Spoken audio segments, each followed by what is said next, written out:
Greetings to all in the love and light of the one infinite creator. My name is Jonathan Tong, and I'm facilitator for the Seattle Law of One study group. We can be found on the list of study groups on the LNL Research webpage shown on your screen. We can also be found on Facebook if you search for Seattle Law of One study group. We do meet twice a week on Zoom. We meet on Tuesdays from 3:30 to 5:30 p.m. Pacific time and Saturdays from 8 to 10 a.m. Pacific time. You don't have to live in Seattle or anywhere near Seattle to join our Facebook group or join our Zoom sessions. Anyone who is interested and available is welcome to. We do also have a YouTube channel where we keep recordings of previous Q&A sessions with Jim and Austin, Trish, and Gary, folks from the L&L Research Channeling team. I invite you to go there to take a look at the recordings there.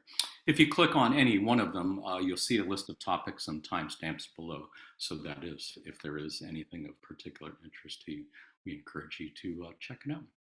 Otherwise, today we are lucky again and blessed to be joined by Jim McCarty for some informal conversation and Q&A about the law of one and how to live it in our daily lives. How are you doing today, Jim? Doing well, having a good day. Yeah, off to a great start. Good. So much appreciate you being here as always. I did want to ask you about the Camelot Journal for starters, because I noticed with great delight that you have started the task of reflecting on all 1,700 plus of the quote channeling sessions to be found in the L&L library. And I believe you've got about 3 or 4 of them under your belt so far. And if my calculations are correct, if you do one session every day of the year, you'll probably get this done in about 4.5 years or so.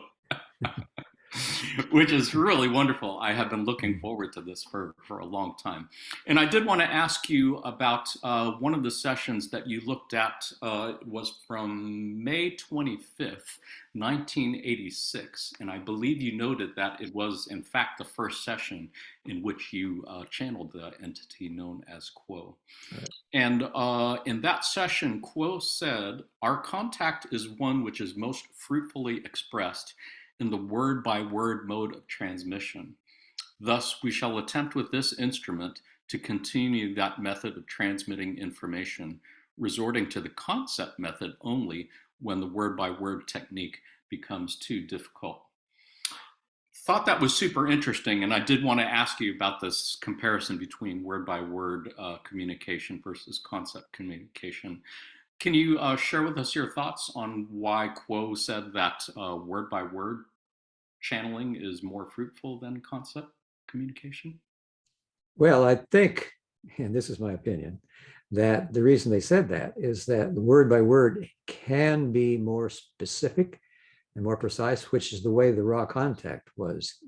Carla wasn't in her body, but Ra was using word by word through her. And I think the same thing goes with the conscious channeling. Carla, they mentioned when they first contacted Carla on the 12th of January, 86, that they were going to use word by word, even though this instrument found it difficult.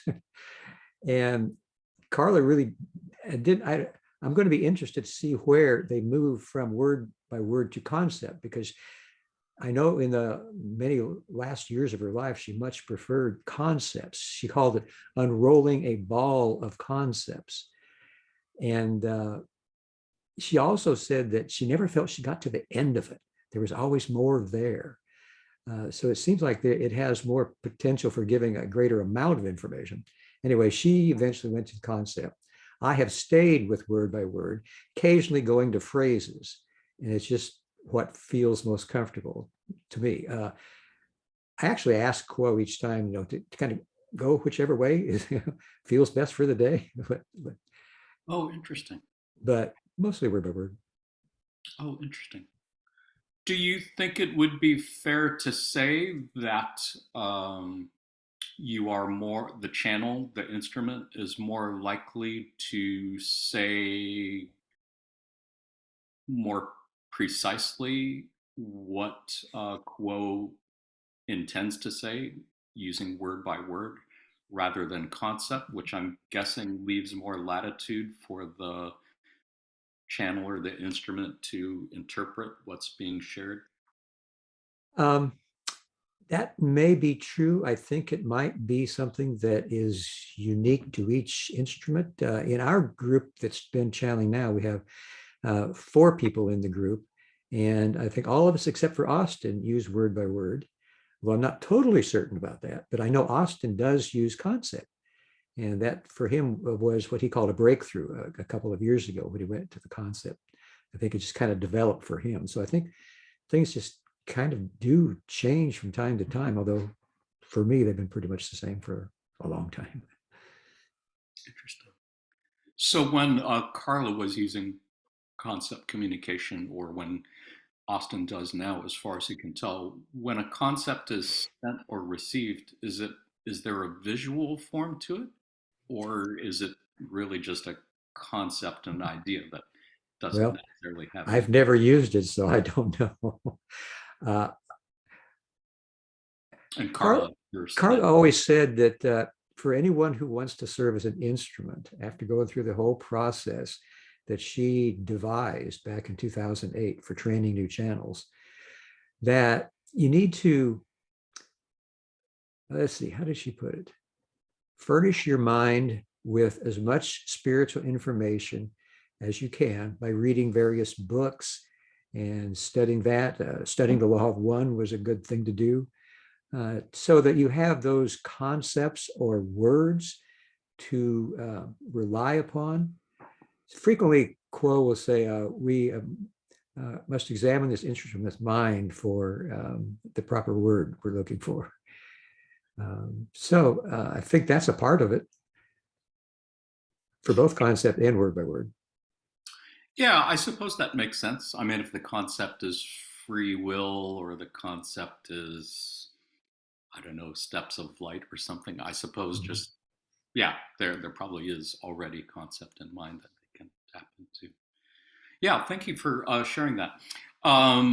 Did want to remind folks on the Zoom call right now, if you wanted to ask a follow-up question to anything, as Jim is saying, feel free to click what do you call it, the reactions button down below and raise your hand. I'm glad to give you an opportunity to do that for follow-up questions.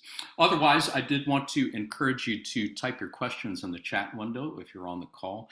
I did have one other question that I did want to ask, and it might take a little while to unpack. So I would encourage you, if you have a question to ask, and again, any question is a great question, please feel free to put it in the chat window, and I will make a list of them and get to them as soon as possible. Otherwise, Jim, I wanted to revisit something that we actually talked about by email not too long ago. It was a discussion about transition to fourth density and about what many of us might perceive as doomsday scenarios. And that conversation really changed my way of thinking a lot about it. And I wanted to perhaps revisit that a little bit and for other folks here or other folks watching this recording in the future who might find this helpful as well.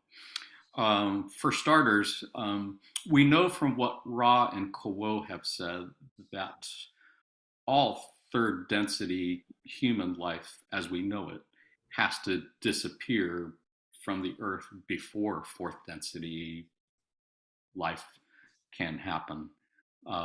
Mainly because they said fourth density entities have to learn how to make themselves invisible to third density beings, which is really fascinating in itself. We could spend a good bit of time unpacking that, but that's not really what the question is about. That's just the preface.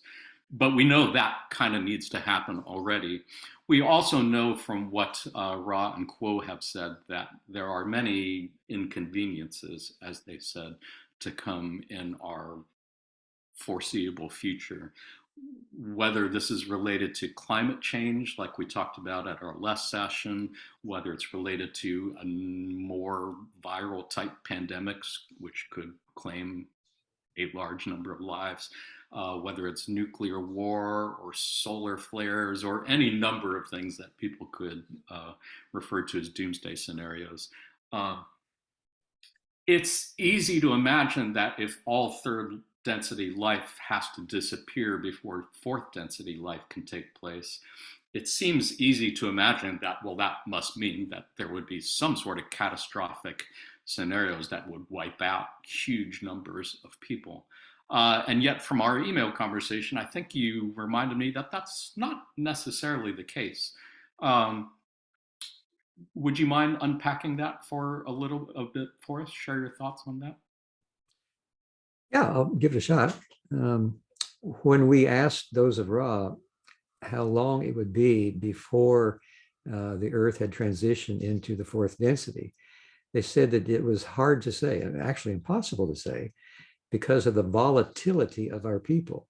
So I think they're talking about how many inconveniences might be happening, as you mentioned, in one form or another, and put the range between 100 and 700 years. They also said that the fourth density graduation had begun shortly before World War II, about 1935. So we're a little over 70 years into that 100 to 7-year time period. So in that time period, I mean, that's plenty of time for all kinds of things to happen, although it's actually quite a long time too. So, we have 8 billion souls on the planet now. Who knows how long, it will take for all of them to either graduate to fourth density, which Ross says not really a big chance here, although it is possible, or how long it will take for various types of inconveniences or catastrophes to deplete the population. It's all unknown. Yeah, and it was partly that 100 to 700 year window that was part of the thought process on this.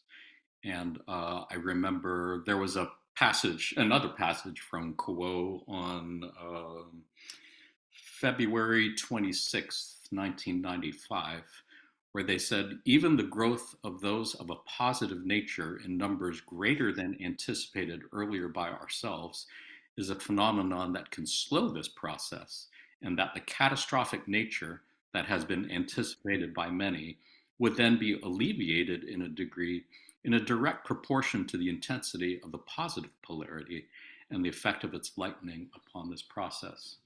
Which I thought was interesting because it seemed a little bit counterintuitive to me. I had always thought up to that point that having more people, more wanderers of positive nature, helping to lighten Earth energies would actually shorten that time window, which would actually make fourth density come about sooner rather than later, as Quo is suggesting in this passage.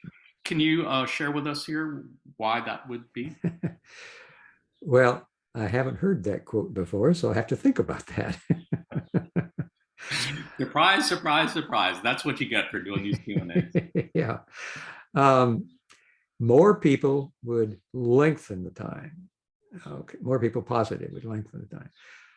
Well, the only thing I can think of is that more positivity, more open-hearted love and compassion for those about us would be something that would be like a harmonious vibration spreading across the planet that might tend to tamp down some of the anger and confusion and separation and difficulties. I think we're all connected to the Creator, that great logos of love that has created the creation. And I think that when you do something that is of a positive nature, that it vibrates into the planet and the people itself, usually in a way that is not consciously noticed, more within the subconscious mind. So it would have a kind of a bubbling up effect over a long period of time. So that's my best guess. Yeah, no, that makes perfect sense. I appreciate your sharing that. And I'm guessing that's what they meant when they said the catastrophic nature that has been anticipated by many would then be alleviated by this, meaning that, as you're suggesting, all that negative energy and bellicosity that's been stored up in the earth that could release itself in a great cataclysmic event could be more like, I think what they described as the rubber band effect, where if you have a rubber band that's stretched between two hands to the point of snapping, this lightning of Earth energies helps to reduce the tension on the rubber band, so that rather than snapping suddenly and causing some great cataclysmic event, it could happen more gradually. So this transition could happen without catastrophic events. Does that make sense? Do you think Yeah, that is a that's a fair? possibility. I mean, I think there's lots of possibilities. Yeah, I appreciate your sharing that. And there was one more raw quote that I did wanted to share on this one, which I think kind of relates to this, and I think you might have actually shared it in that email. It was on session 63, question 27. Ross said, "This creation will be gradual and will take place within your third density type of physical vehicle, and through the means of bisexual reproduction becomes become by evolutionary processes the fourth density body complexes," which, yeah, it suggests to me that, or it reminds me, I suppose, that the 8 billion people that are on the planet today don't necessarily need to die by huge catastrophic disasters. I mean, within 100 years, they're all going to die by natural processes anyway. So I think what they're suggesting is that what we already see is these dual activated entities being born with Yeah. 1 foot in fourth density, 1 foot in third density will probably continue happening. And maybe with more and more fourth density vibration and less third density until they just basically replace third density. Does That that? could happen too, and I think it's happening all over the world. You know, we have law of one students and translators all in almost every country. I can only think that that is helping lighten Earth energies also and reducing the likelihood of catastrophes. So, thank you everyone for sitting through that. I hope that was worth it. Like I said, it just changed my mind a lot because I have had a tendency to think about doomsday scenarios and looking at the coming decades to come. And I think those passages in this discussion have given me a lot more hope, realizing that, as they have said, all is well and all will be well.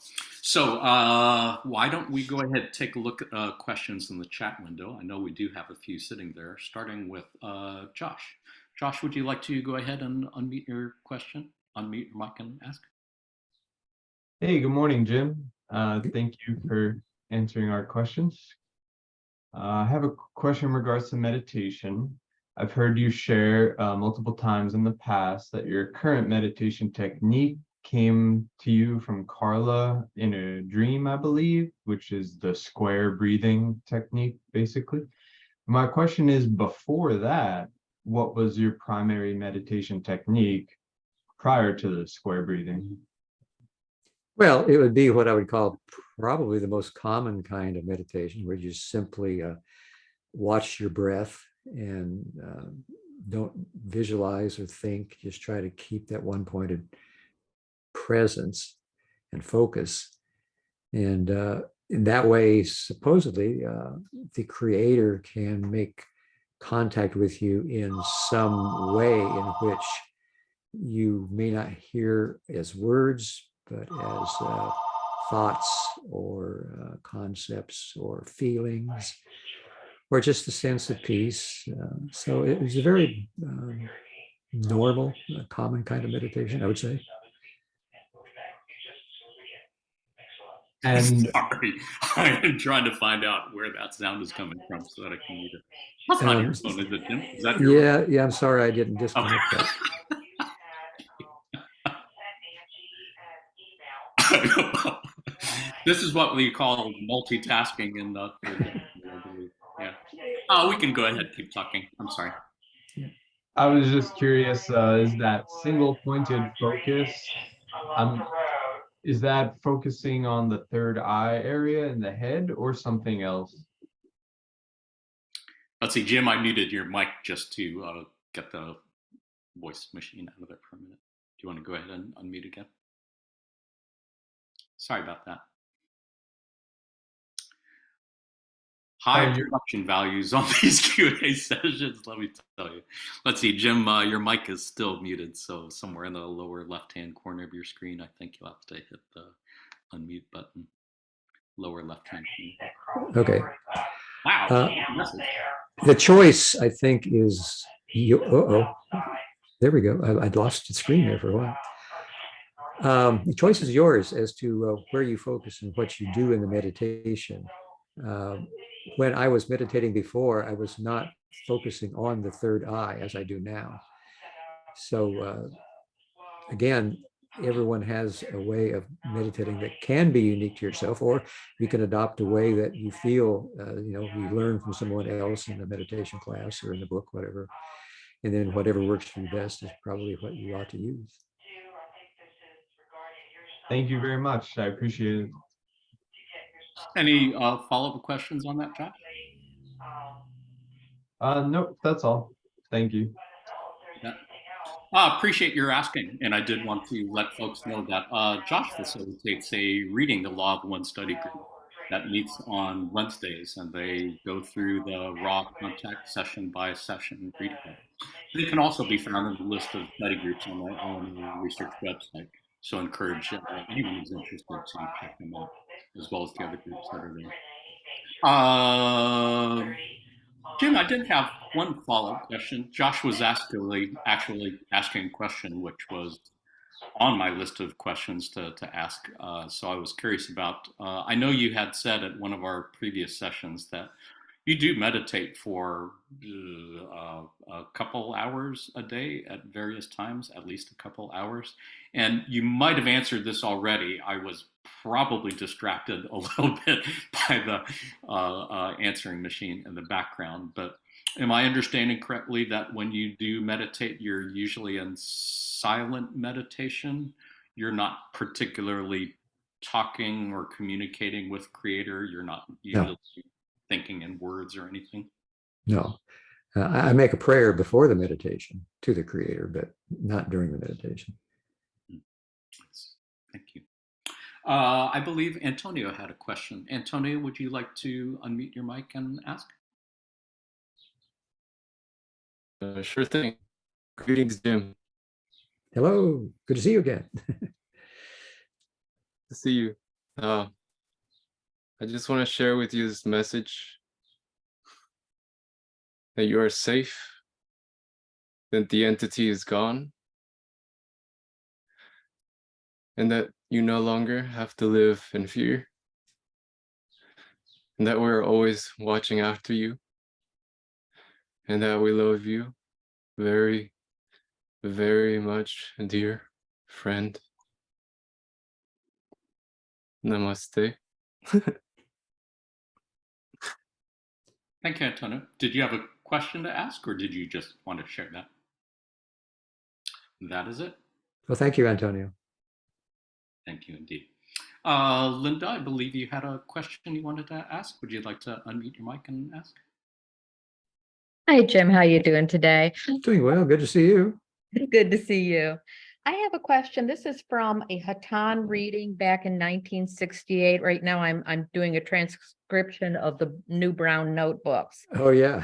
And it came up with this thing that says planets and solar systems evolve even as individuals. Your planet and indeed your entire solar system is even now in the process of taking a great step forward to a higher level. Now, how does the whole solar system advance into fourth density? I was wondering, is it because of we're moving into alignment with the central sun? And if so, can you please tell me what the heck the central sun is? Is that galactic, or is that universal, or is that metaphorical? Well, the central sun part I can answer a lot more easily than the first part of your question.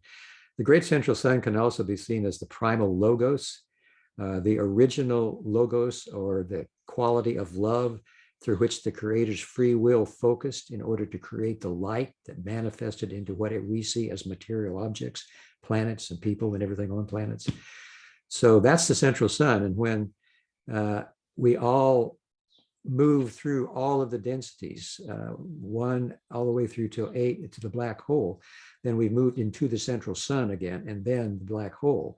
So the whole process begins to repeat itself. Now, as far as what Hatan said about the solar system can evolve into the fourth density, doesn't make sense to me because various planets in our solar system are at various levels. Venus, for example, where Ra was there, was 6th density. And our Earth now is moving into 4th density. And I think they said that Uranus had a chance of going through all the densities. And many of the other planets won't be going through that process because they're still with the logos. So I'm not sure what Hatan was talking about. Any follow-up questions on that, Linda? No, I'm unfortunately now then I'm beginning to doubt what I'm reading here. That's really a shame. It just says right now our planet is lagging behind, has not kept pace with the progression with what the other planets in the system have made. Okay, well, So, that makes sense, but read the first part of your question again about the 4th okay, density. this is from Hatan directly. Okay. Planets and solar systems evolve even as individuals. Everything progresses and evolves in the Creator's creation. Your planet and indeed your entire solar system is now, even now, in the process of taking a great step upward to a higher level, to a more spiritual level. And it says the other planets in the system are prepared for this cycle change, as we've called it. Your planet is lagging behind. Okay, well, then I misunderstood what you're saying. All of that does make sense. We're all progressing upward or forward in our progression of vibrations. The 4th density is what we're shooting for here. And as I mentioned before, there are other planets that have already made that graduation. And some won't because they, like I said, are a part of the logos, the original logos. And so, yeah, that makes sense. We're all progressing. Everybody progresses. That is in manifested forms. And they have. How are we holding them back from their spiritual progression? How is our lack of progression causing difficulty for them to evolve? That I would not know, because they always felt that their ability to make contact with us through the channeling process was their service to us and to the Creator, which allowed them to progress. All higher density positive entities do turn back in service to others and progress by doing that service to others, whether it's through channeling, sending love and light to planets, or incarnating as wanderers. So I'm not sure why Hatan would say that we were hindering their progression. That part I don't understand. Okay, we meaning Earth Right. versus, just because a 6th density social complex was living on Venus, does it mean that Venus had to be 6th density in order to support their 6th? No, they were 3rd density. They were on Venus. Forget that question. Right. But now when they progressed, the planet itself moves in harmony with its population. So the planet, what Quo said at the time of the raw contact, that Venus was the 5th/6th density planet because they were no longer on Venus. The current population of Venus was 5th density. Okay. All right. Well, excuse my confusion here. Well, I appreciate you for setting me straight. I appreciate you putting up with my confusion. That was a great question, Linda. And I'm sorry, I might not have quite picked up on the meaning of it. I think I was looking at the chat window for questions. Were you saying that Hatan was suggesting that Earth population was hindering Hatan's progression or hindering the progression of other planets in the solar system? What I had taken from this is that they were wondering why the wanderers were visiting the planet in great numbers. And when they said they'll briefly go over that planets and solar systems evolve even as individuals. So I assumed that as we were trying to go into 4th density, the whole solar system was also trying to move with us and Sure. maybe I obviously have misunderstood then what Hatan was saying there. That we're all not moving in lockstep towards 4th density. I had thought that the reason the whole solar system was evolving was because we are moving through space into a better position towards the central sun, which is what I had gotten from other readings, which were not Law of One readings. This was from some other book. So now I'm figuring this out. Thank you. Interesting. Yeah, no, that makes sense that every planet in our solar system would be trying to progress from wherever they're at as the whole system moves like a clock. I wonder, Jim, do you think it's possible that it might be because of all the bellicosity on planet Earth? It was hindering our own ability to become a social memory complex in order to like move that needle towards, you know, either pole service to self or service to others, and our ability to progress might somehow be hindering other planets' ability to progress since we're all connected. Is that possible?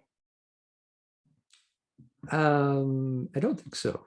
I think that just as individuals on a planet can progress more or less quickly than other individuals, I think planets can do that individually and exclusively on their own without having to have others, you know, if other planets progressions affected ours, then the entire universe of planets would be affecting us. We all be affecting each other.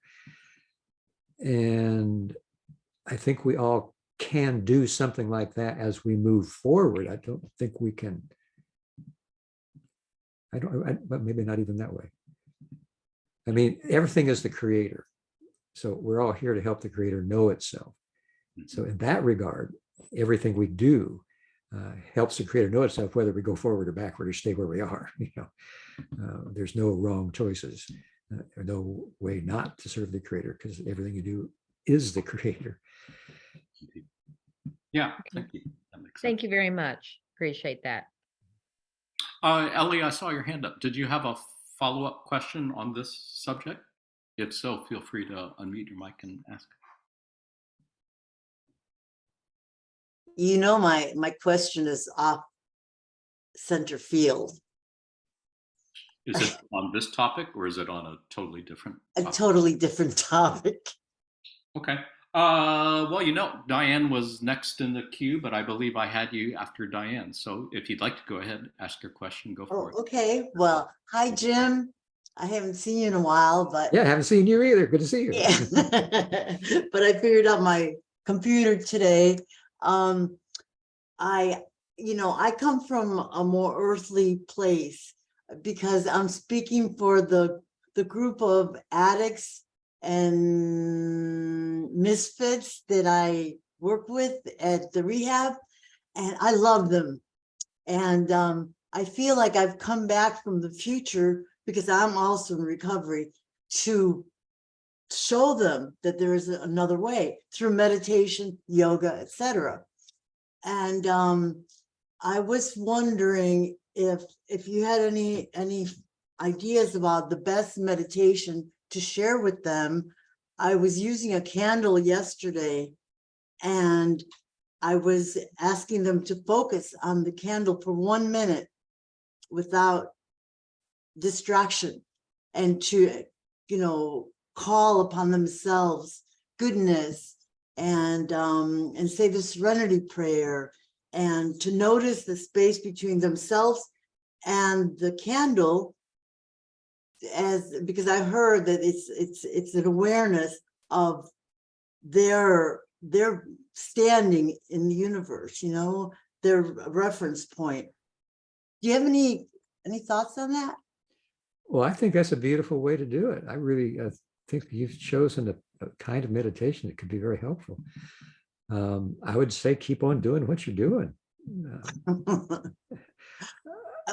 And then maybe you could ask them what kind of experiences they're having, how they feel about themselves and their lives after meditation. Is there effect that's happening? And then ask them if they have any suggestions for another way to do it, or if they want to keep doing what they're doing. I think what you're doing is really wonderful. Yeah, I also do tapping. I do sound bowls on their head and around their body, and tuning forks. Oh yeah. And Reiki and aromatherapy. Well, it sounds like you know a whole lot more to do than I do. No, but I need your input, because you may see something that I don't. I was also exploring the meditation by John Monroe, the Gateway Project. Are you familiar with that? No, I'm not. Oh, well, comes from the 50s, and it's something that the CIA became interested in, Well, and it gets you into another dimension. I'm surprised you haven't heard about it. yeah, well, yeah, I was around in the 50s, but I was Yeah, it's just a called- kid then. We try to avoid contact with the CIA. if Oh, possible. no, well, they got into it because they were interested in this exploration. I'm sure they were. Ellie, feel free to post a link to the Gateway Project in the chat window if you Okay, like. if I could figure out how, I would. Yeah. Thank you. Otherwise, I'd like to go on to the next question, and I Okay. believe Diane had a question. Go ahead, Diane. Thank you. Thank you. Just to respond to Ellie. Actually, I've done work with the Gateway, and I'm doing a whole Gateway course, an Oh, 8-week course. I'm going to start next week to get really deeper. And I'll throw this one out there. The reason I am doing that is I'm having a lot of out-of-body experiences, and I don't know what to do about that. So I thought perhaps if I do the Gateway, I might be able to work with that. But I will tell you this, since the 70s, when Monroe came up with this, I've been working with binaural beats, and I have the glasses, which I love. If I want to do something creative, I'll throw those on, and I get the light show and the things, and it's amazing. It's absolutely amazing. And everybody has to do what they have to do, but it's also a lot of work. So Diane, did you have another ask question? me I thought I in saw months, ask me in a few weeks what I think of the intensity I'm about to go into. Indeed. So there is that. And it's Monroe Institute, monroe.org will bring you anywhere you need to go. Thank you. Diane, I thought I saw you had a different question in the My chat. question, that's what I was about. My question, it was mentioned that Jesus was a high fourth density being on this earth. Okay, fine. My question is, did that mean what is he on the other side when he is not incarnated on this earth? It just would not make sense to me. He's somebody of that caliber is merely fourth density, unless he was fourth density until maybe he got a little help came in. Well, all I can say is what Ross suggested, and that was that the one that we know as Jesus was from the latter stages of the fourth density moving into fifth density. So when you consider what he was able to accomplish in his 33 years on Earth, Rod did mention he remembered more than most wanderers do, which suggests that all of us who are wanderers, and probably everybody here is, have that ability too. It's just that we didn't come here to do what he came here to do. We have other pre-incarnative choices, other talents to offer. And that's all I can say, because I don't think there's ever been a wanderer that did any more than Jesus could do or did do. Did you have any follow-ups on that, Diane? No, that answers my question. Thank you. Mike, Josh, did you have a follow-up question on that? Just a quick follow-up point, Jim, if you're familiar, I guess I found in a search from 98 quote, it said, the social memory complex Christ is from, that is part of Confederation, I believe is now and has been for some of your time studying the ways of wisdom and progressing in fifth density. Do you interpret that as they are in fifth density, or they're in fourth studying wisdom, since fourth is love? I could interpret that in either way. Definitely in, at least in fourth studying fifth, but they could be in the fifth, studying more of the fifth if it's, the wisdom density. So I don't think it's really clear there as to what the answer might be. Thank you. Thanks for sharing that passage, Josh. No other follow-ups on that? It is interesting, considering how special an entity Jesus was as we knew him, and that's kind of an understatement, that Jesus would be fourth density as opposed to fifth density or sixth density. I don't know. It is just another part of the mystery, I guess, that we will perhaps not know in this incarnation. But it is really amazing to contemplate, as Quo has said, that that entity has incarnated many times on many different planets and helped many different civilizations, often following what they call the path of the martyr. It's really something too. I believe Maite had a question to ask. Maite, would you like to unmute your mic and ask? And I did want to thank you. Oh, I'm sorry. I did want to encourage anyone else who has questions to ask too. Go ahead, put them in the chat window. We have time for a few more questions for sure. Hi. Well, I was going to ask because do you hear me? Yeah. Yes. Okay. I've just heard some people talking about the Galactic Federation, and I don't know very much about that. And I was going to ask you if you know something about this, if this is different from the Confederation of Planets. As far as I know, and I really have not read much from the Galactic Confederation, I have a hunch, though.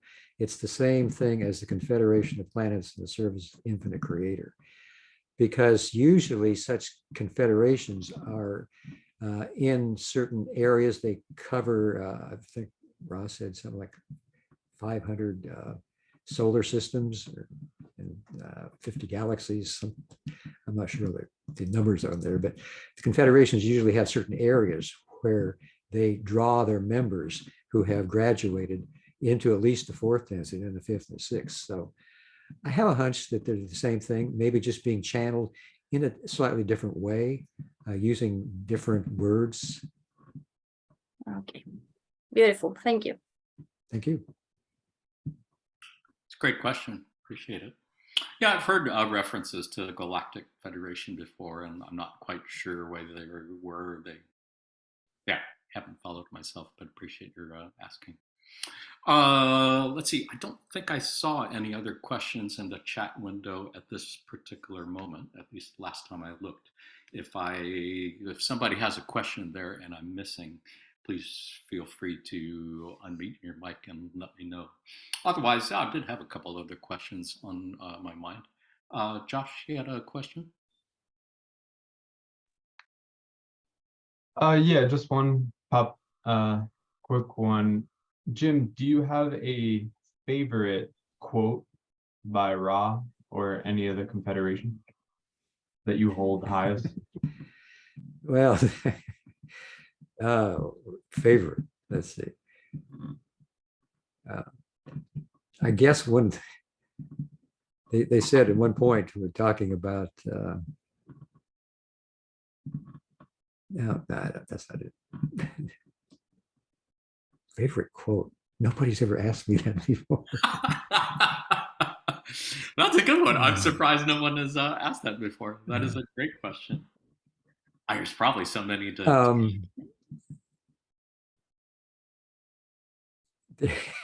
Is there one that you turn to often, like one that often comes to mind to you when, I don't know, going through difficult or challenging times or anything? Oh, yeah. There are no mistakes. However, there are surprises. Indeed. Yes, indeed. Great question. Yeah, thank you. Thank you. Maite, you had another question? No, I just wanted to say or to share that my favorite quote is those of like-minded who seek together shall more surely find. Yeah, I like that one too. That's a great quote, because that's what we're all doing here. That's what all spiritual seekers do when they get together with others and form groups in spiritual study. help each other out. For sure. Yeah, thank you for sharing that, Maite. Jim, I had a question about something that you brought up at our last session back in July, I believe. You had said that you were, I think Linda had asked you a question about what books you were reading these days. And I believe you said that you were going back, and perhaps with a study group, I don't remember, but that you were rereading Secrets of the UFO and Voices of the Confederation. And I was just curious if you're still reading those, or either way, is there anything interesting that you have discovered in looking at those books from so long ago with the hindsight that you have now? Well, it's Secrets of the UFO and the Wanderer's Handbook that I've been studying. And I've, it's been a long time since I read either one, and I've really enjoyed, going back over them, especially Secrets of the UFO, when you consider how that now in Congress, there's been a congressional hearing concerning letting UFO information out, being transparent, the government and so forth. So Don was, back then, he was doing the same sort of thing. And that's what I get out of Secrets. I found another book, though, that I really like. Just read it. And it's called Things We Don't Forget by Diane April. She was a columnist for the Louisville Courier-Journal here in Louisville for many years. She's still alive and still writing books. And she has just a great sense of humor. And she also has a way of helping you to figure out, the most appropriate path to take in your spiritual journey. And then I read another book that she wrote just recently. It's called Creating a Heart for God. And she was raised in the Sacred Heart Academy here, an all-girls Catholic school. And so she became interested in monasteries. And so down in central Kentucky is the Abbey of Gethsemane, where Thomas Merton was. And so her book about making a heart for God is about her 1-week retreat she took down there, describing the process all the monks go through, starting at the same time of day I do, 3:15 in the morning, with their meditations and their prayers and so forth. And then the different work they do during the day that has to be done at the monastery, cooking the food and cleaning the rooms and so forth. And then welcome retreatants, people who want to come there and spend a week there or 2 weeks, whatever, because it's a place that has very sacred vibrations, and it has a long history. And it's one of the most well-known monasteries in the world. It has sister monasteries around the country. And it was formed itself by a monastery in France. I think back in somewhere, I think she said 1938 or 9. So yeah, those are my latest books I've read, and I really enjoy them. Wow, that's fascinating. Yeah, thank you for sharing that. And I'm sorry, that reminds me of something I wanted to ask as a follow-up to when we were talking about meditation. You were sharing a little bit about your own meditation practices, and I was wondering, anything you can share with us about Carla's meditation? How did Carla meditate, or Don? I don't think I've ever heard anything about Don's meditation practices. Anything you can share for our viewers about them? I don't know exactly how Don meditated, but I know that when he was home, he said he always felt that he was in a meditative state, whether he was actually meditating or just sitting in his chair or walking around the house. And Carla always thought that she was a very poor meditator, that meditation just was, something that she could meditate for about 5 minutes and her mind would wander, go someplace. But, as far as the channel goes, that's another form of meditation. She was the best channel I ever heard in my life, both conscious and out of body. Well, that's so funny that channeling and meditating would seem like things that would go very naturally together. And But she always said that in meditation, the creator speaks to you in thoughts too deep for words.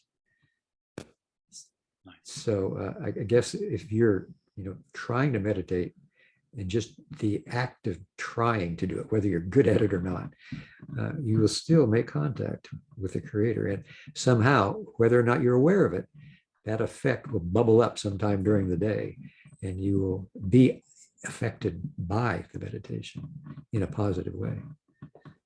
Indeed. Yeah, I remember there was at least one passage from Kuo where they said something to that effect that, yeah, there is no such thing as a bad meditation. Just the act of trying is a good thing or worthy. I don't remember, but I'll look forward to your analysis on that section when you get to it. In the meantime, Jasmine, I believe you had a question. Thank you for waiting. Sure. My question was very basic. If Earth is indeed under quarantine, for lack of a better word, how is it that other world life forms for more advanced civilizations are continually able to visit our planet? Well, supposedly that quarantine is to get the permission of other entities that want to come here. So they very likely go before the Council of Saturn, as Ra did, in order to get the information that they wanted to share verified or get the permission to do so. So I think that other planetary entities in their UFO form or in whatever bodily form they have to come here would probably have to do the same thing.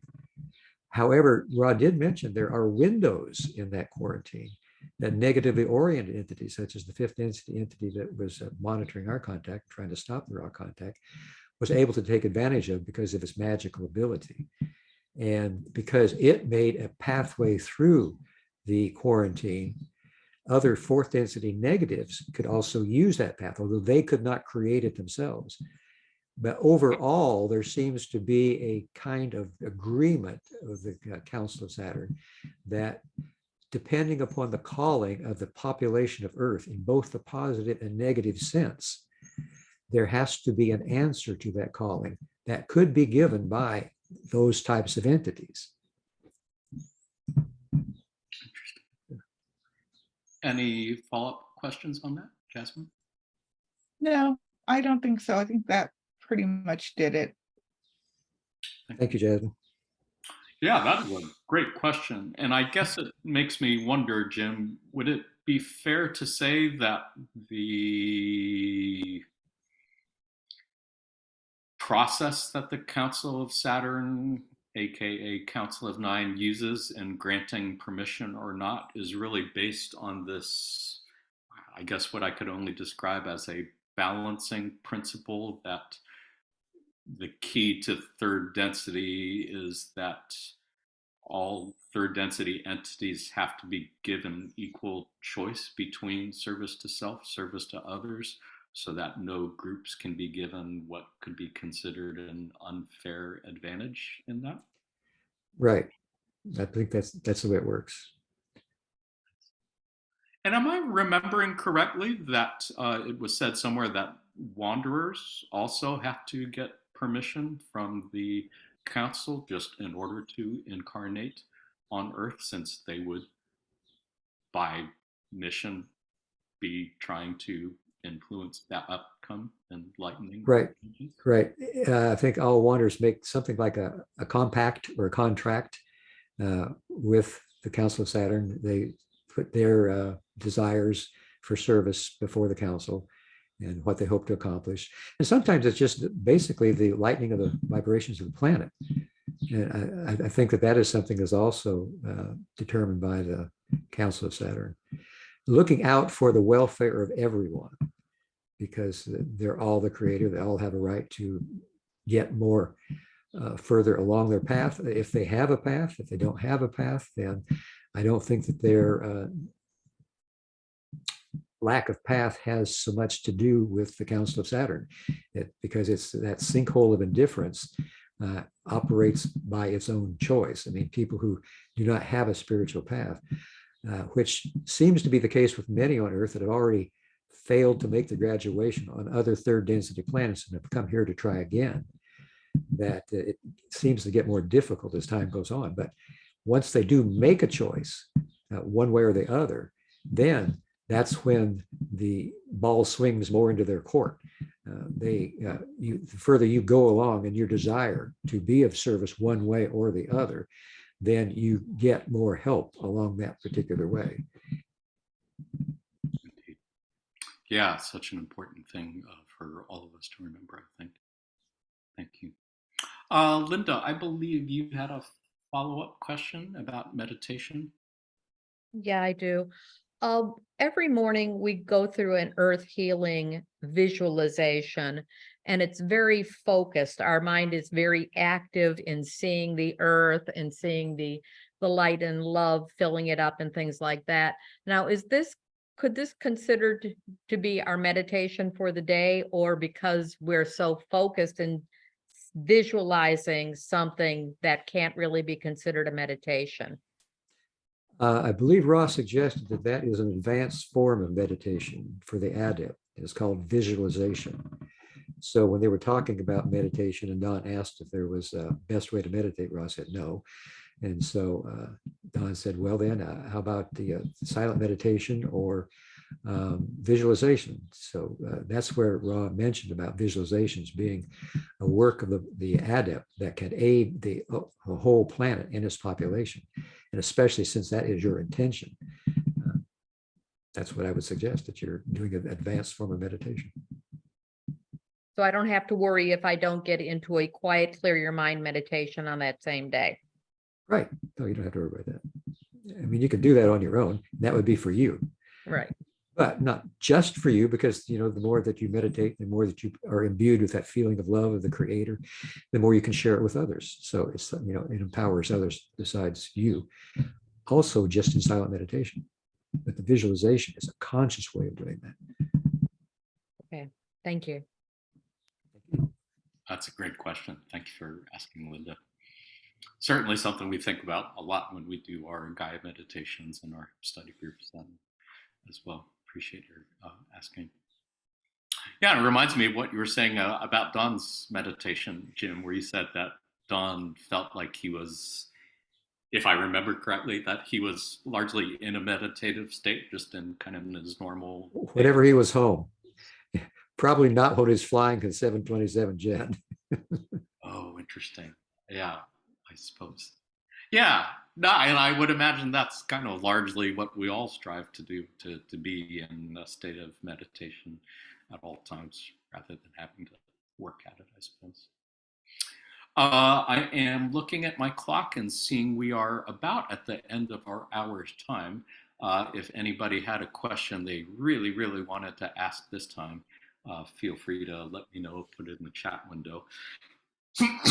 Otherwise, I think we'll go ahead and start winding things down. Jim, always much appreciate your making time to be with us. It's always such a joy to hang out with you and learn and grow together. Did you have any final thoughts, reflections that you wanted to share with folks before we part ways? Well, I always enjoy talking to you all. You know, I always enjoy talking about the law of one, the raw contact, and people's spiritual journeys, because that's what we're all doing here together.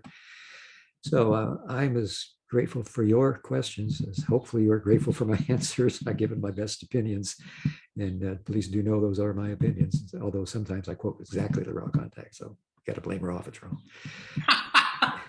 Yeah.